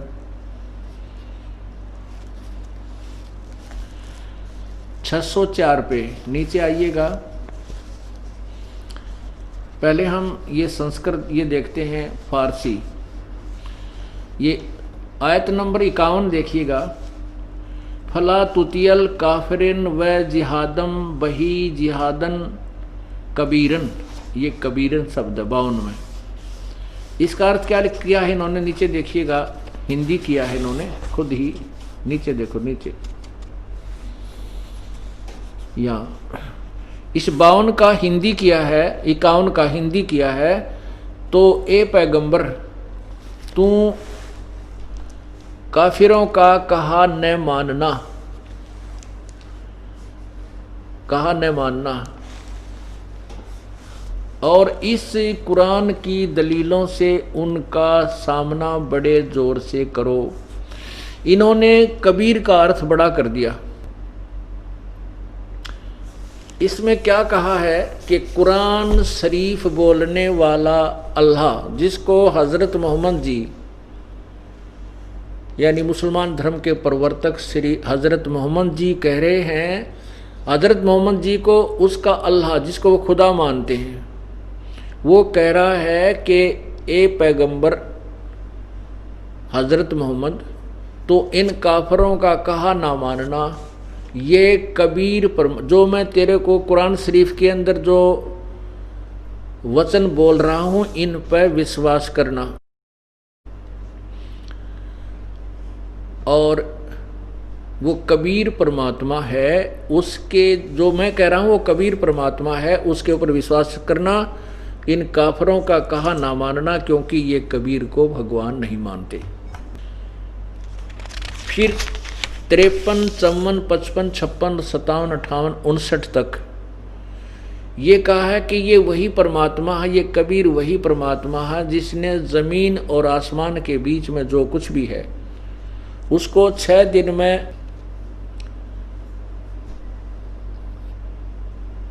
रचा और 7वें दिन विश्राम किया। अब देखिएगा, अब 53 नंबर देखो, आगे हम देखते हैं। अभी ये इधर देखें, यहां पर ये 57 में है, 58 में ये खबीरा शब्द लिखा है, इवादही खबीरा। इवादही माने पूजा के योग्य, इवादत, इवादत शब्द से इवादही बना है, इवादही खबीरा, इसको कबीर कहो चाहे खबीरा, इसका भी अर्थ इन्होंने बड़ा किया है। 58 आयत में, आयत नंबर 59 में लिखा है, अहरमानो असफल बिहिर खबीरन। अब इनका अनुवाद इन्होंने किया है, ये देखिएगा यहाँ पर ये अनुवाद किया है, ये देखो,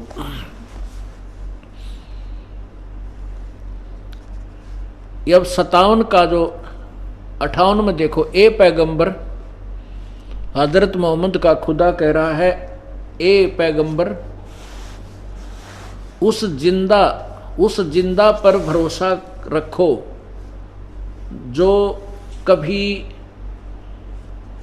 मरने वाला नहीं है, अर्थात वो वास्तव में अविनाशी है, और तारीफ के साथ उसकी पाकी बयान करते रहो, और अपने बंदों के गुनाहों से वह काफ़ी खबरदार है।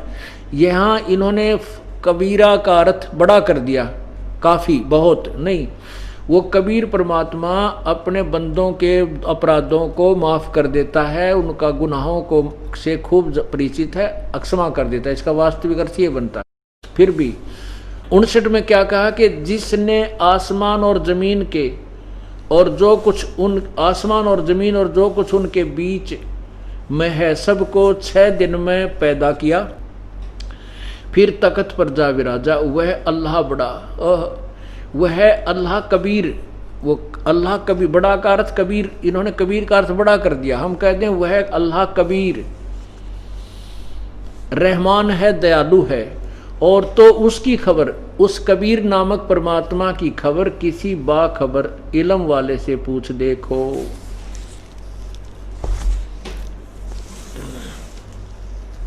अब इससे क्या सिद्ध हुआ? पवित्र कुरान शरीफ और पवित्र बाइबल, इन दोनों सदग्रंथों ने मिलजुल कर सिद्ध कर दिया, इन दोनों सदग्रंथों ने मिलकर सिद्ध कर दिया कि कबीर नाम है उस परमात्मा का, और उसी ने 6 दिन में सृष्टि की, 7वें दिन तख्त पर जा बैठा। तख्त पर जा बैठा तो साकार है, निराकार नहीं है। और पवित्र कुरान शरीफ को बोलने वाला अल्लाह कह रहा है कि उस कबीर नामक परमात्मा के विषय में, उस पूर्ण भगवान के विषय में मैं परिचित नहीं, उसकी खबर किसी बाखबर यानी तत्वदर्शी संत से पूछ देखो। यही पवित्र गीता जी अध्याय नंबर 4 के श्लोक 34 में, पवित्र यजुर्वेद अध्याय नंबर 40 के श्लोक 10 और 13 में, गीता ज्ञान दाता और वेद ज्ञान दाता ब्रह्म कह रहा है कि उस तत्व ज्ञान के विषय में पूर्ण परमात्मा के, उस परमात्म तत्व के पूर्ण परमात्मा के विषय में किसी तत्वदर्शी संत से पूछो। अब सभी सदग्रंथों का एक ही निष्कर्ष निकला कि पूर्ण परमात्मा कबीर है और वो मनुष्य सदृश है, नर आकार है उसका। और ये भी निकला कि किसी भी सदग्रंथ में उस परमात्मा का आदेश नहीं है कि मांस खाओ, क्योंकि उस परमात्मा ने तो 6 दिन में सृष्टि रची, 7वें दिन वो तख्त पर विराजा। उसके बाद यदि कुरान शरीफ में किसी और अल्लाह ने, किसी देवता ने, फरिश्ते ने अगर मांस खाने का कोई कहा है तो वो पूर्ण परमात्मा का विधान नहीं है।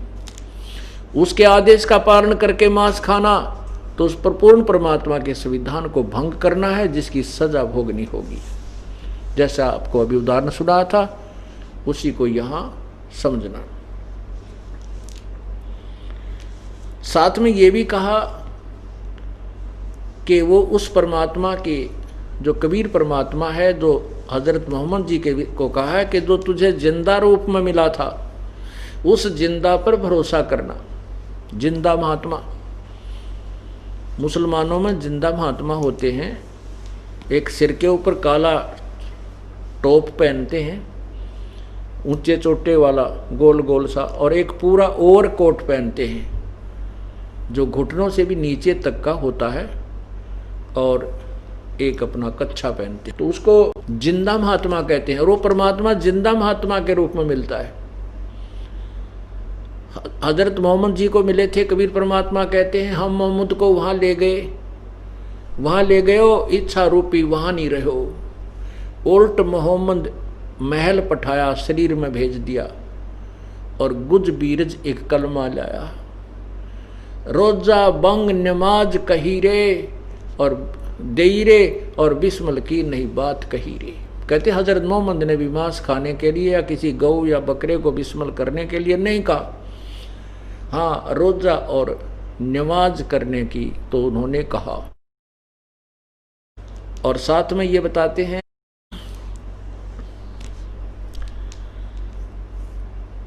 नबी मोहम्मद नमस्कार है राम रसूल कहाया, 1,80,000 को सौगंध जिन नहीं कर चलाया। अरस कुरस पर अलय तकत है, खालक बिन नहीं खाली, वो पैगंबर पाक पुरुष थे साहिब के अब्दाली। वो 1,80,000 पैगंबर, 1,80,000 अनुयायी हुए थे हजरत मोहम्मद जी के। कहते उन 1,80,000 को सौगंध जिन नहीं कर चलाया जिन्होंने कोई भी मांस नहीं खाया। अब इस धर्म को हो गए 1200-1300 वर्ष। अब किसी का यकीन नहीं हुआ कि हजरत मोहम्मद जी मांस नहीं खाते थे। और सिख धर्म को देख लेना, जब 1000-1200 वर्ष हो जाएंगे कोई भी नो नहीं मानेगा कि नानक साहब जी मांस नहीं खाते थे। अब पर दस जाएगी कि वो भी खाते थे, नो कहने लग जाएंगे, यानी दंत कथा बन जाएगी। तो कहने का हमारा भाव ये है कि इस तत्व ज्ञान को बार बार समझाना और कहना उद्देश्य यही है कि हम पूर्ण परमात्मा को और तत्व ज्ञान को, यथार्थ मोक्ष मार्ग को पहचान कर अपना कल्याण करवाएं। अब इनसे दोनों सदग्रंथों ने तो, तीनों सदग्रंथों ने तीन धर्मों में सिद्ध हो गया कि परमात्मा साकार है। अब आपको यजुर्वेद के अंदर दिखाते हैं परमात्मा सशरीर है। अब ये चारों तीन धर्मों में सिद्ध है, चौथा धर्म आपके समक्ष और प्रस्तुत करते हैं। और सभी धर्मों के जो मार्गदर्शक वर्तमान के, पूर्व वाले नहीं, उन्होंने सही बताया है, वर्तमान के जो मार्गदर्शक हैं वो हमें सच्चाई से परिचित नहीं करा सके। अब देखिएगा यजुर्वेद,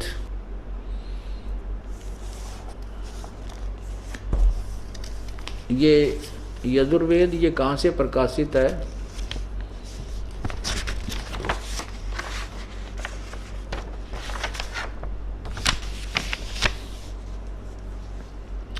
प्रकाशक है सार्वदेशिक आर्य प्रतिनिधि सभा 2/5 महर्षि दानंद भवन, रामलीला मैदान, नई दिल्ली से। और ये कहाँ से मुद्रक? Prince offset printers 1510 Pataudi house, Daryaganj, नई दिल्ली। अब इसमें ये महर्षि दानंद सरस्वती द्वारा अनुवादित है। महर्षि दानंद जी भी परमात्मा को निराकार कहते हैं, जबकि वेद साकार बतावें। ये देखो पंचम अध्याय, पंचम अध्याय आरंभ, नीचे देखो, ये प्रथम मंत्र में 5वें अध्याय के में लिखा, अग्ने तनुरसी विष्णुवे तवा सोमस्य तनुरसी। अग्ने माने परमेश्वर, तनु माने सशरीर, असी माने है, विष्णुवे तवा सोमस्य सर्व के पालन करने के लिए, तवा माने उस, सोमस्य माने अमर पुरुष यानी भगवान अमर परमात्मा का, विनाशी प्रभु का, तनु माने शरीर, असी माने है। नीचे देखिए अनुवाद महर्षि जी का। सच्चाई को छुपाने के लिए, अपनी अधूरी सोच को परखने के लिए स्वामी दयानंद जी ने कितना अनर्थ किया है।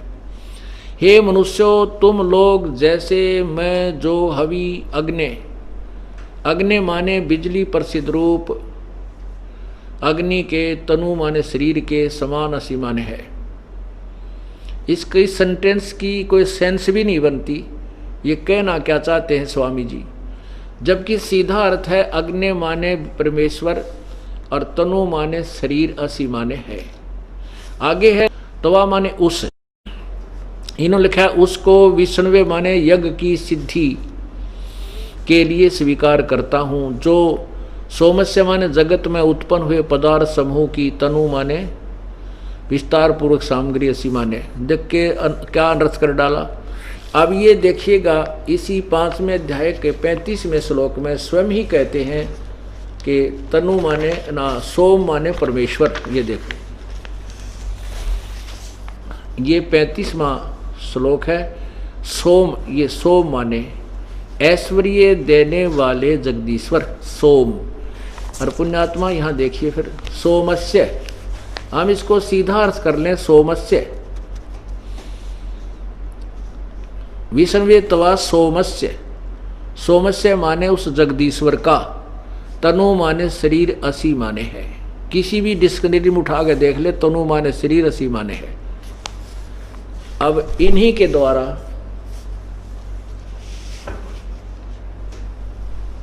अब एक सत्संग के अंदर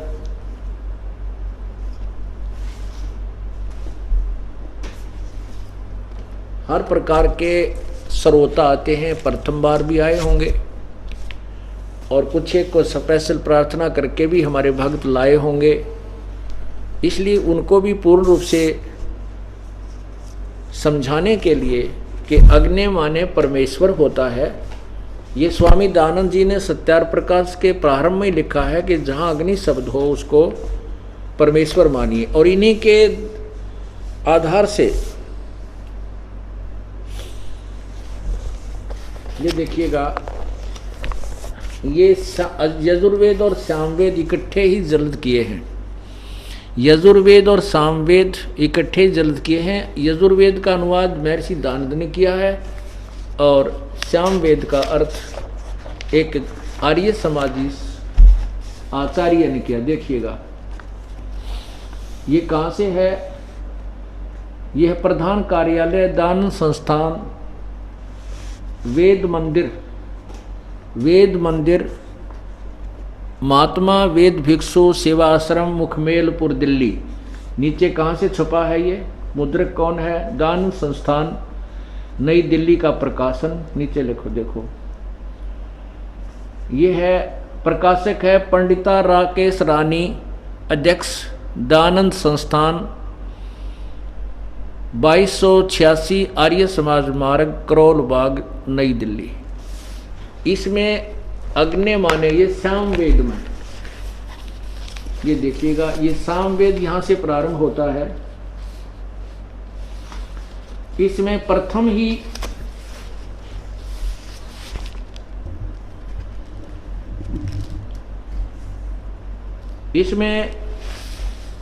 ही अध्याय में क्या लिखा है, अग्नि।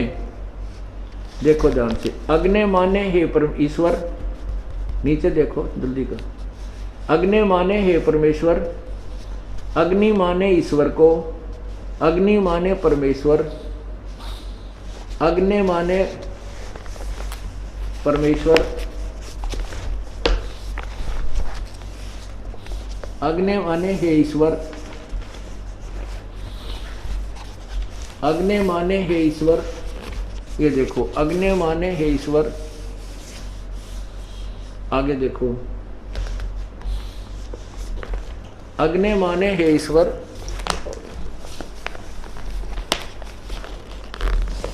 अग्नि माने हे परमेश्वर। आगे देखो इस साइड में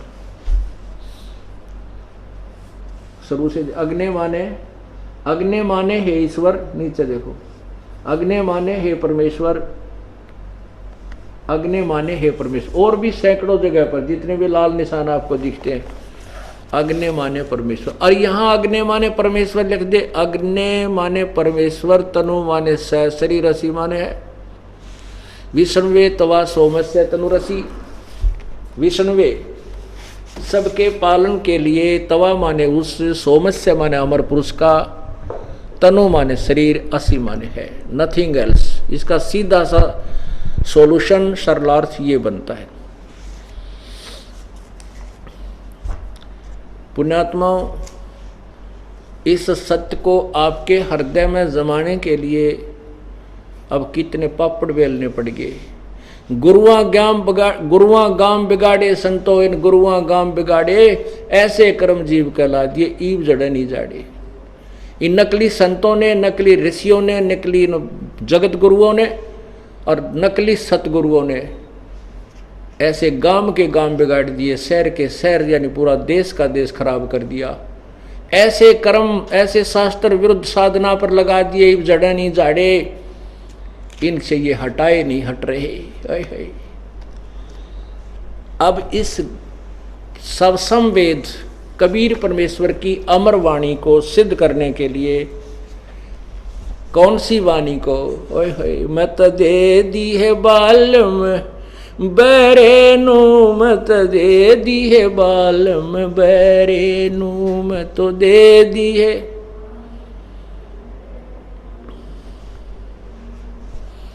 श्वेत छतर सिर मुकट विराज, देखत ना उस चेहरे नू, श्वेत छतर सिर मुकुट विराज, देखत ना उस चेहरे नू, गरीब दासिए वक्त जात है, रोवोगे इस पैरे नू।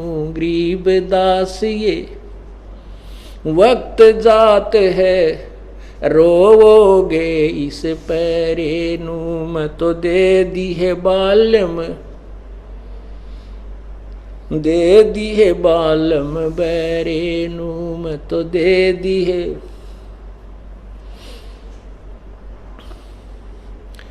क्या बता के श्वेत छत्र उस पूर्ण परमात्मा के सतलोक के अंदर जहां वो सिंहासन पर विराजमान है, वो पूर्ण ब्रह्म, उसके सिर के ऊपर श्वेत छत्र लगा हुआ है और सिर के ऊपर मुकुट है उस मालिक के।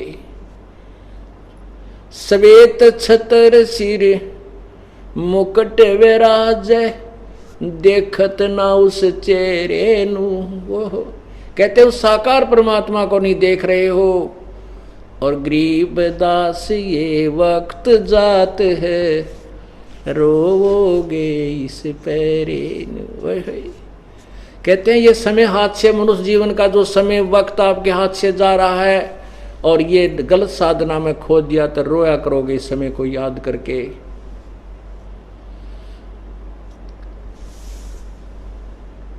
ऊंची थलियां खेती बोवे, ये भूल गए नजर डरे नू।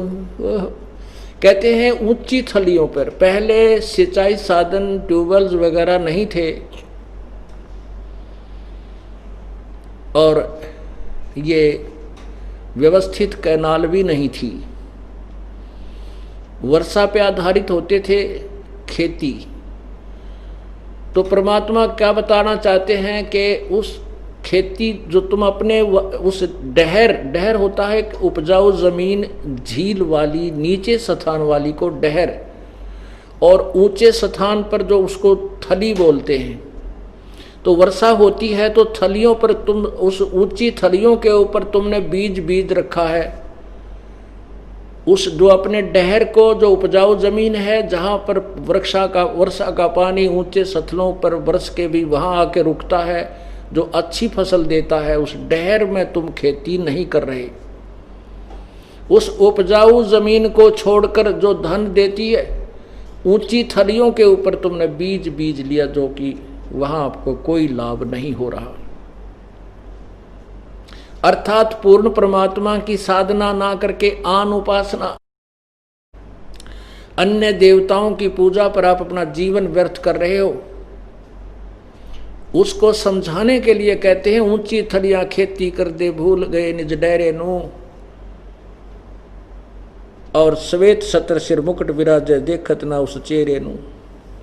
ये संसार समझदा नाई, कहंदा श्याम दोपहरे नू। ओए होए, ये संसार समझदा नाही, कहंदा श्याम दोपहरे नू। ओए होए। अब हम कहते झूठे सुख को सुख कहे, ये मान रहा मनमोद। हम इस झूठे सुख को सुख मान रहे हैं। उसी के विषय बता रहे हैं कि ये संसार समझदा नाही, कहंदा श्याम दोपहरे नू। जैसे किसी व्यक्ति ने शराब पी रखी हो और जून के महीने में दिन के 12 बजे बाहर पड़ा सड़क पर, उसको कोई कहता है कि उठ ले भाई, बहुत गलत जगह पड़ा है, तो तेरे पसीने आए पड़े हैं। वो कहता मत छेड़ा मुझे, क्योंकि उस नशे में उसने पता ही नहीं। वो कहता नहीं मौज हो रही है यहाँ पर, मत छेड़ मुझे। अब वो नशे में पड़ा, उसको पता नहीं तेरे जो है ना यहाँ मरेगा तो गर्मी के अंदर। हम काल के लोक को में एक दूसरे को देखकर अपने दुख को हल्का मानकर सुखी मान रहे हैं। एक व्यक्ति का एक का बेटा था, उसकी मृत्यु होगी। एक के 3 बेटे थे, उसमें से एक की मृत्यु होगी। अब जब व्यक्ति इकट्ठे होते हैं, किसी के मृत्यु होती है तो चर्चा चलती है कि देख भाई उस फलाने व्यक्ति का एक का बेटा था बेचारे का, वो भी मर गया। तो जिसके 3 नाम थे, एक मरा है, वो 9 सबर करके संतुष्ट हो जाता है। हे परमात्मा, उससे तो मैं सुखी, उसका एक का था बेचारे का, वो भी मर गया, मेरा तो एक का मरा है। अरे तेरा बुलाओ यो। तो यहां परमात्मा कहते हैं इस झूठे सुख को सुख है ये मान रहा मनमोद, ये सकल चबीना काल का, कुछ मुख में कुछ कोट। तो गरीबदास जी महाराज परमात्मा कहते हैं, कबीर परमेश्वर की महिमा बताते हुए गरीबदास जी कहते हैं, गरीबदास ये वक्त जाता रोग इस पैरे, ये मनुष्य शरीर एक बार हाथ से छूट गया, कहते हैं कुत्ते बन के ऊपर को मुंह करके रात्रि में रोया करोगे, या के बनी हमारे संग में। इसलिए उस पूर्ण परमात्मा की भक्ति कीजिए, उसी से हमें लाभ होगा। बोलो सतगुरुदेव की, सत साहिब।